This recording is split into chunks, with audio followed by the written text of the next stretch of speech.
Hello, this is James with Lot Hill. Today I'm going to go over a few cosmetic changes to CashFootprint as of version 1.8.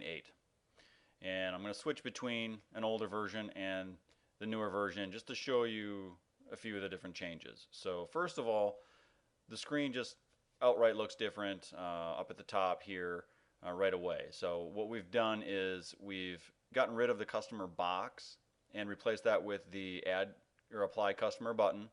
There's also the customer search option, which did exist before.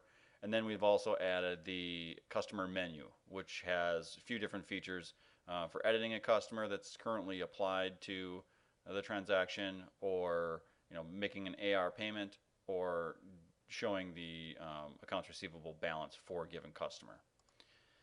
The older version had just the customer box. You would click in that box, type in the customer number, and hit enter. That would bring up and apply that customer to the transaction.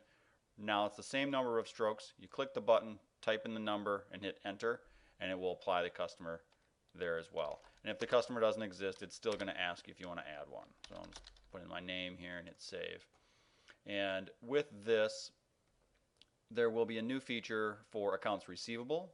And if you don't see AR account listed here, or AR credit, the available credit, then you can click edit, select the accounts receivable tab, enable AR account, give them a balance or credit limit, hit save, and then you will see the AR credit. That means that they do have an AR credit limit established, and they are ready to start taking or using their credit for payments for transactions. So they can put their transaction on credit, come back in later and make a payment using this button here. A couple other things to note: if you add items to a transaction, I'm just adding this one on the fly here because it doesn't exist. No, save. Okay. You will see the discount buttons and everything are not there like they used to be. So I'm going to flip back to the other version here. In previous versions, this was your line item. You could double click, or I'm sorry, single click on the quantity to change the quantity, single click on the price, and on the tax to change those particular items. If you double click on the description, you can add a description or a photo. And the delete, quantity, price, all these are located up in the top toolbar, whereas now you don't see those. Those are part of the line item menu, which can be accessed by this entire square here. Not just the icon, but the entire square for that given row.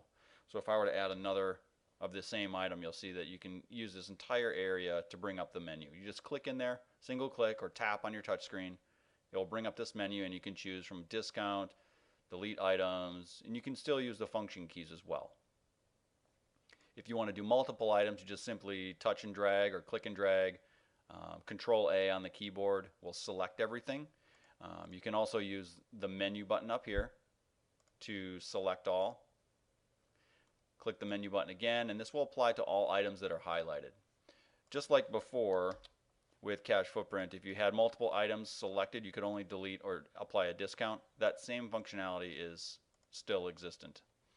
You can apply a discount or delete an item. So that's the big change there, is that menu has moved. If you want to highlight a single item and display the menu, you can do that just by clicking on the menu. It will select that item and then bring up the menu. You don't need to worry about selecting it first and then clicking. Just click on the menu.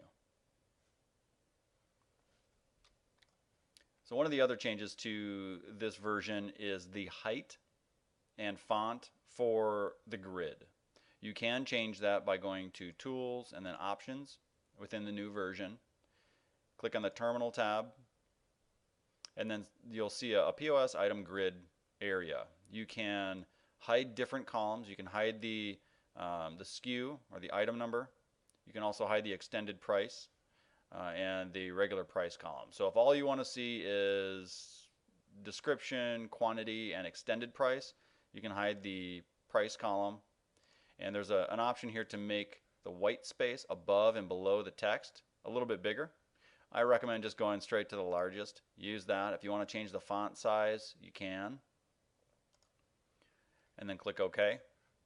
your grid will be updated. It's gotten rid of the price column, so we just see extended price. So if we change the quantity on this guy, it should go to like 19 bucks. Yeah, 19.98. It just condenses it a little bit. And the reason we did that was so you can move the screen, make it a little bit smaller, and then that will make room for your quick sell buttons, which are accessible through this quick sell button. That's another video. You can go and set those up, but you can set these side by side. So all you do is you just click all day and it will add items to the transaction. And if you wanted to select all and then delete, you can do that too. I recommend for those settings, unless you really need the clarity and the bigger digits, go somewhere within 10, 12, maybe 11, somewhere in there, and that should be pretty good. The default, I think, was 8, so let's set that back, and we'll add an item in here. Yeah, so it looks like it was about 8. 11, I think, is a good number. I've been using that one for other clients, so if you want to change it to 10 or 11, that'll be pretty decent size, but yet give you a lot of information. Let's see here, what else? Those are kind of the big changes for CashFootprint. And, as far as the user interface goes, if you have any questions, feel free to give us a call at 855 Lot Hill or shoot us an email at product.support@lothill.com.